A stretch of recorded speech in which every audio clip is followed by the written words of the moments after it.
வணக்கம் Sri Kuberan TV channel நேர்களே, நான் உங்கள் அன்பான சயின்டிபிக் வேதிக் அஸ்ட்ராலஜர் அஸ்ட்ரோரஞ்சி பேசுகிறேன். நல்லது நினைப்போம், நல்லதே நடக்கும். இந்த வீடியோவில் நம்ம என்ன பார்க்க போறோம்னா, நவம்பர் 2025 விருச்சிக ராசிக்காரர்களுக்கு எத்தகைய ஒரு பலாபலன்கள் நிறைந்த ஒரு மாதமாக இருக்க போகிறதுங்கிறது சயின்டிபிக் வேதிக் அஸ்ட்ராலஜி முறையில் துல்லியமான அறிவியல் சார்ந்த ஜோதிட கருத்துக்களை பார்க்க போகிறோம். மிகைப்படுத்தாமல், மூடநம்பிக்கைக்குள்ளே போகாமல், உள்ளது உள்ளவாறு எப்படி நம்ம ஒளி தத்துவம் ஜோதிடத்தில், இந்திய வேத ஜோதிடத்தில் வந்து நம்மளுடைய கருமா செயல்பட போகிறதுங்கிறது அக்யூரேட்டாக துல்லியமாக நம்ம பார்க்க போகிறோம். விருச்சிக ராசிக்கு பாருங்க, ஆண்டு கிரகமாகிய குரு இதுவரை 8ஆம் இடத்தில் இருந்த குரு, அஷ்டமத்தில் இருந்த குரு 9ஆம் இடத்துக்கு அதிவகரமாக வந்து ராசிவையே பார்க்கறது அருமை. அதே சமயத்தில் சனி 5ஆம் இடத்திலிருந்து குரு பார்வை பெறுகிறார், தவறில்லை. 4ஆம் இடத்தில் ராகு இருக்கிறார், 10ஆம் இடத்தில் கேது இருக்கிறார். ஸோ தொழில் ரீதியான இடம் சார்ந்த விஷயத்தில் நிறைய ஆக்டிவிட்டி, இடத்தை விற்கிறதா, இடத்தை வாங்குறது, கொடுக்கறது, பண்ணுறதுங்கிறதெல்லாம் நிறையா போயிட்டு இருக்கக்கூடிய அமைப்பில் அந்த குருவின் பார்வையே வந்து ராசியில் விழுந்து அந்த ராசி அதிபதி ஆகிய செவ்வாயும் ராசியிலேயே இருக்கிறாருங்கிறது நம்ம அருமை. ஸோ பூமி மூலமாக, இடம் மூலமாக, ரியல் எஸ்டேட் மூலமாக ஒரு பெனிஃபிட் வரக்கூடிய அமைப்புகள் நன்றாக இருக்கு. அது மூலமாக சில பிரச்சனைகள் சால்வ் பண்ணிக்கக்கூடிய அமைப்புகள் விருச்சிக ராசிக்காரர்களுக்கு வருகிறது. அதே சமயத்தில் சுக்கிரன், சூரியன், புதன் எல்லாமே வந்து குருவின் பார்வைக்குள்ள அடுத்தடுத்த வாரங்களில் வரனால ஓரளவுக்கு நல்ல, இதுவரை கடந்த ஒரு வருடமாக, ஒரு 6 மாதமாக கைக்கு வந்தது வாய்க்கு வரவில்லைங்கிற மாதிரி சில பிரச்சனைகளை சால்வ் பண்ண ட்ரை பண்ணக்கூடிய தொழில் ரீதியான பிரச்சனைகள், பண ரீதியான பிரச்சனைகள், கடன் தொல்லைகள், நஷ்டங்கள்,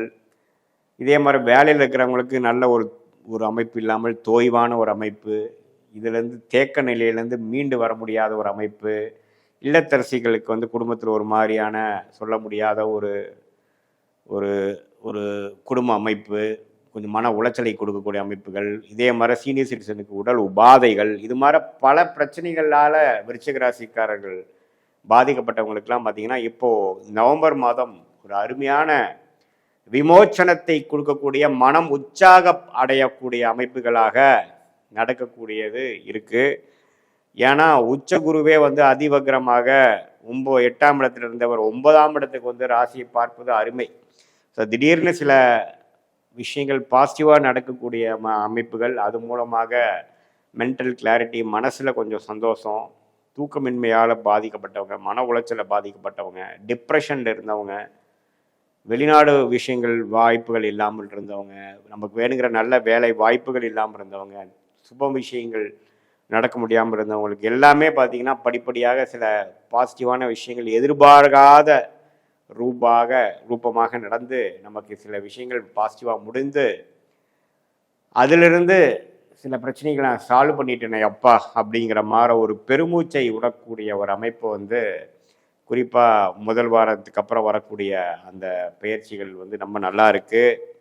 இதை வந்து எல்லா வயதினரும், அதாவது மாணவர்களுக்கு பார்த்திங்கன்னா புதனே குரு பார்வை பெறுவது வந்து நல்லா படிக்கிறதுல வந்து ஒரு தீர்க்கமான ஒரு அமைப்பு, கிளாரிட்டி, என்ன உயர் படிப்பு படிக்கலாம், என்ன மாதிரி கோர்ஸ் போகலாம்,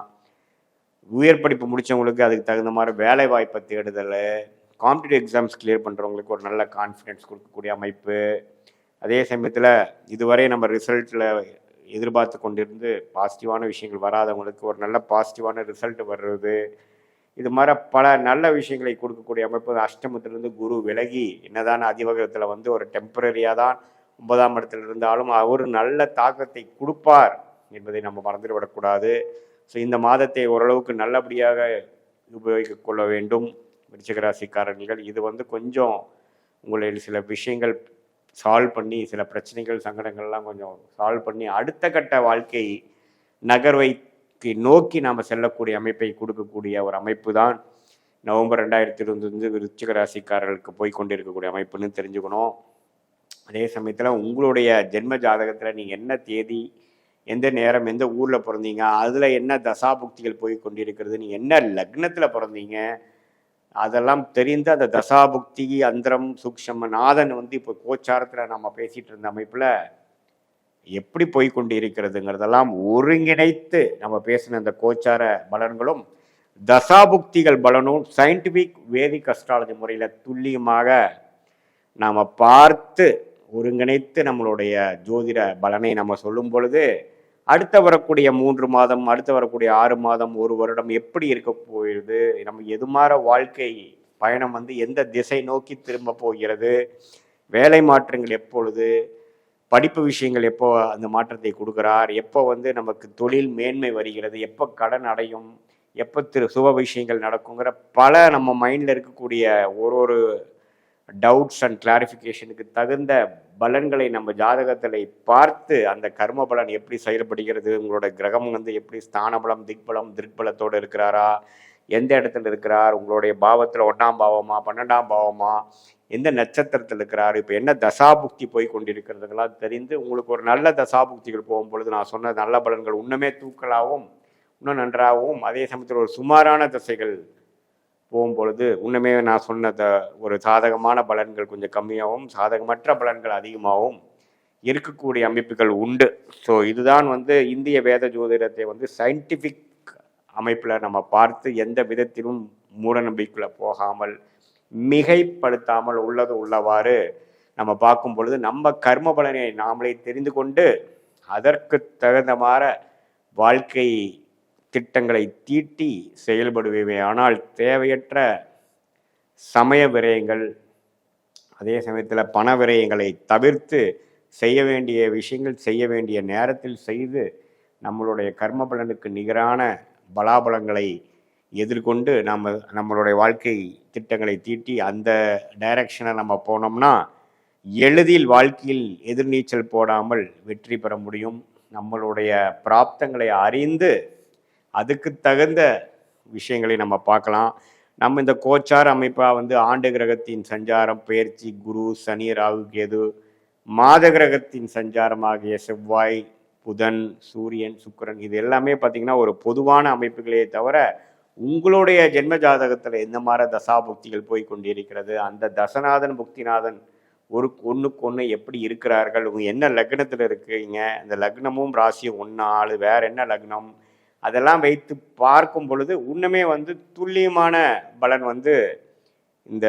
சயின்டிஃபிக் வேதிக் அஸ்ட்ராலஜி முறையில் நம்ம அந்த ஒளி தத்துவம் உங்களுடைய கர்மாவை எப்படி செயல்படுத்துகிறது, எந்த நேரத்தில் சாதகமான கர்மா கரைகிறது, எந்த நேரத்தில் சாதகமற்ற கர்மா கரைகிறதுங்கிறதெல்லாம் தெரிந்து இப்போ இந்த நவம்பர் மாதம் வரக்கூடிய ஒரு டெம்பரரியான ஒரு ரிலீஃப், அதாவது அஷ்டமத்தில் போன குரு 9ஆம் இடம் என்று சொல்லப்படுகிற பாக்கியஸ்தானத்தில் கடகத்தில் உச்சம் பெற்று ராசியை பார்க்கிறது, 3ஆம் இடத்தை பார்க்கிறது, 5ஆம் இடத்தில் பார்க்கறதெல்லாம் பார்த்திங்கன்னா ஒரு விசேஷ பலனை, நல்ல பலனை கொடுத்து 5ஆம் இடத்துல சனி இருந்து குழந்தைகள் ரீதியான சில சங்கடங்களை கொடுத்ததெல்லாம் பார்த்திங்கன்னா ஓரளவுக்கு தன்மைப்படுத்துகிற மாதிரி அந்த குரு பார்வை இருக்குதுங்கிறது தெரிஞ்சுக்கணும். ஸோ இந்த மாதத்தை நல்ல ஒரு அமைப்பாக நீங்கள் அதை யூஸ் பண்ணி வாழ்க்கையில் சில பிரச்சனைகளிலிருந்து மீண்டு வாழ்க்கையில் வெற்றி பெற வேண்டும் என்று சொல்ல விரும்புகிறேன். மீண்டும் மற்றொரு காணொலியில் சந்திப்போம். நன்றி, வணக்கம். ஸ்ரீ குபேரன் டிவியை பார்த்தமைக்கு நன்றிகள். மேலும் இது போன்ற தகவல்களை தெரிந்து கொள்ள ஸ்ரீ குபேரன் டிவியை சப்ஸ்கிரைப் செய்யுங்கள். மறக்காமல் பெல் ஐக்கானை கிளிக் செய்யுங்கள்.